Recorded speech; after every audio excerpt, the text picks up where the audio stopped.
जिस तरह फार्म 45 को उन्होंने मैनिपुलेट किया है और अभी एक जाली किस्म की फार्म 45 भी बनाए गए हैं और उसका पूरा एक निज़ाम बनाया गया है, इसकी भी हम मजम्मत करते हैं और हम समझते हैं कि हर एक के लिए जो एक फेयर एंड फ्री इलेक्शन का तकाजा था वो उसको बुरी तरह जो है ना पामाल किया गया है। ये अवाम का हक है कि वो जिसको मैंडेट चाहे वो अपनी लीडरशिप के लिए, क़यादत के लिए, हुकूमती उमूर के लिए वो मुंतखब करे।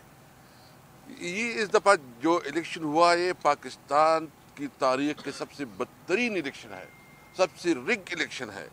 इसमें न कोई शर्म, न कोई हया और न कोई मॉरलिटी को सामने रखा गया है।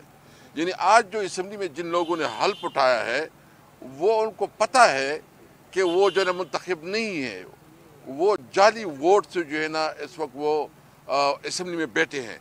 इस वोट के ज़रिए कोई जो है ना वज़ीर-ए-आज़म बनेगा, कोई कैबिनेट मेंबर बनेगा, कोई स्पीकर बनेगा, जो भी पोजीशन आएगा, मुझे समझाया जाए कि कौन उसको मानेगा। दुनिया में किसकी क्या क्रेडिबिलिटी होगी। इस हुकूमत की कोई अखलाक की जवाज़ नहीं है, उसकी कोई कानूनी जवाज़ नहीं है।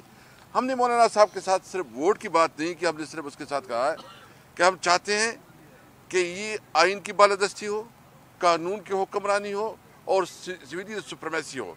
मुल्क में जब तक कानून की हुक्मरानी और आइन की बालादस्ती नहीं होगी ये मुल्क आगे नहीं बढ़ सकता।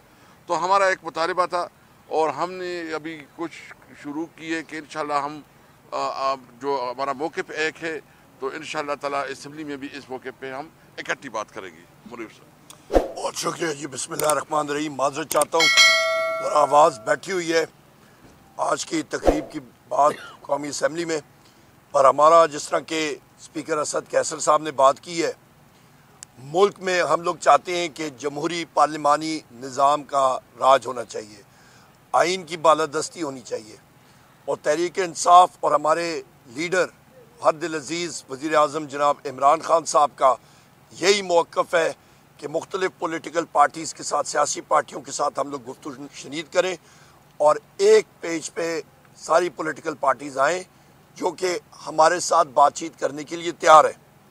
इस पे मुस्लिम लीग नून नहीं है क्योंकि उन्होंने हमारा मैंडेट चुराया है।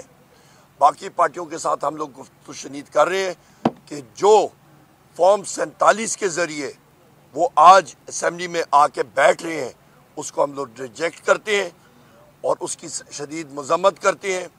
कानूनी चाराजोई उसके ख़िलाफ़ हम लोग करेंगे और बाकी पॉलिटिकल पार्टीज़ भी हमारे इस मौक़िफ़ की तायीद करते हैं। बहुत शुक्रिया। देखिए, एक हमारा बिल्कुल क्लियर मौक़िफ़ है और हम समझते हैं कि जो इस वक्त रिगिंग में पीपल पार्टी भी पूरा हिस्सेदार है और चूँकि वो इस निज़ाम का हिस्सा है तो इसलिए हम समझते हैं कि हम बल्कि मैं आपको एक और बात बताना चाहता हूँ कि हम अभी इस पे काम कर रहे हैं कि हम एक 1 पॉइंट एजेंडा पे एक बलगीर अलायंस बनाएं जिसमें बलूचिस्तान और जो खासकर सिंध में जो कुव्वतें हैं, GDA वगैरह, उनके साथ हम बातचीत कर रहे हैं।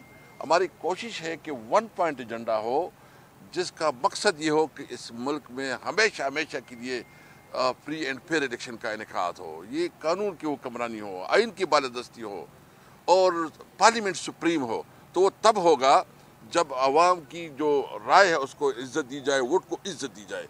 तो हमने जो है ना एक अलायंस की तरफ जा रहे हैं। हमारे बानी चेयरमैन इमरान खान ने हमें इजाज़त दी है कि अभी हम जो है ना एक बाकायदा 1 पॉइंट एजेंडा पे दीगर पार्टियों के साथ बात करें।